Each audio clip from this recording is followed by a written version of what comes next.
Tindakan KPK yang menggeledah kantor terkait korupsi menunjukkan langkah nyata dalam pemberantasan korupsi di Indonesia. Hal ini menegaskan bahwa tidak ada pejabat yang kebal hukum.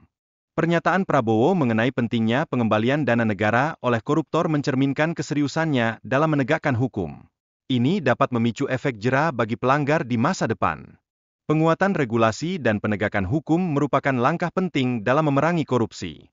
Pemerintah bersama DPR berkolaborasi untuk memastikan bahwa tindakan ini terlaksana dengan efektif. Penting untuk mengembalikan aset negara yang dicuri guna memulihkan kerugian finansial. Tindakan ini dapat meningkatkan kepercayaan publik terhadap penegakan hukum yang ada. Diskusi mengenai kebijakan memaafkan koruptor dengan syarat pengembalian aset menimbulkan perdebatan dalam masyarakat. Hal ini menyentuh aspek keadilan bagi mereka yang dirugikan oleh tindakan korupsi. Peran kejaksaan dalam penuntutan dan diskresi pemerintah juga sangat penting. Ini berkaitan dengan pemulihan aset tanpa mengabaikan pertanggungjawaban hukum yang harus diambil. Meskipun Undang-Undang Tipikor sudah ada, keberadaannya masih belum cukup untuk menanggulangi tindakan korupsi secara efektif. Oleh karena itu, perlu ada penguatan dalam pelaksanaan dan penegakan hukum. Pemulihan aset korupsi harus didukung oleh kebijakan yang jelas agar pelaku merasa tertekan untuk mengembalikan uang yang dicuri. Tanpa dukungan tersebut, proses pemulihan bisa menghadapi berbagai hambatan. Kondisi keuangan negara yang sulit saat ini memaksa pemerintah untuk mencari solusi jangka pendek.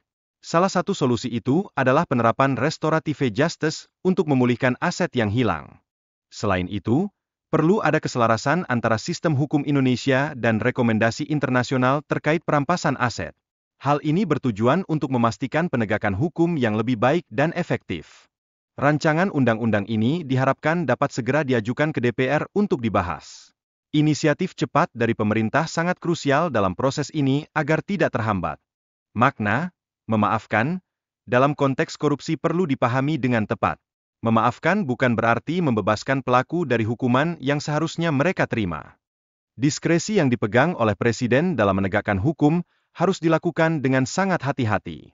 Hal ini penting agar tidak muncul kesan bahwa pemerintah mengabaikan tanggung jawab dalam penegakan hukum. Pentingnya pengawasan terhadap penggunaan APBN tidak bisa diabaikan. Ini untuk mencegah kebocoran signifikan dalam pengelolaannya, yang sangat krusial untuk memperbaiki manajemen keuangan negara. Strategi pencegahan korupsi harus melibatkan perbaikan dalam proses perencanaan proyek. Keterlibatan Bappenas dan DPR dalam pengawasan proyek pemerintah menjadi sangat penting. Penataan pajak dan penerimaan negara juga penting untuk mengurangi kebocoran. Transparansi dalam pengelolaan anggaran dapat membantu mencegah praktik korupsi di masa depan. Komitmen Presiden Prabowo Subianto dalam memberantas korupsi perlu diimbangi dengan tindakan nyata. Langkah konkret untuk mengejar dan mengembalikan aset negara yang hilang sangat diperlukan. Selain itu, perlu dilakukan analisis terhadap potensi kerugian negara akibat korupsi yang belum terungkap. Data yang jelas akan sangat membantu dalam merumuskan strategi pemberantasan korupsi yang lebih efektif.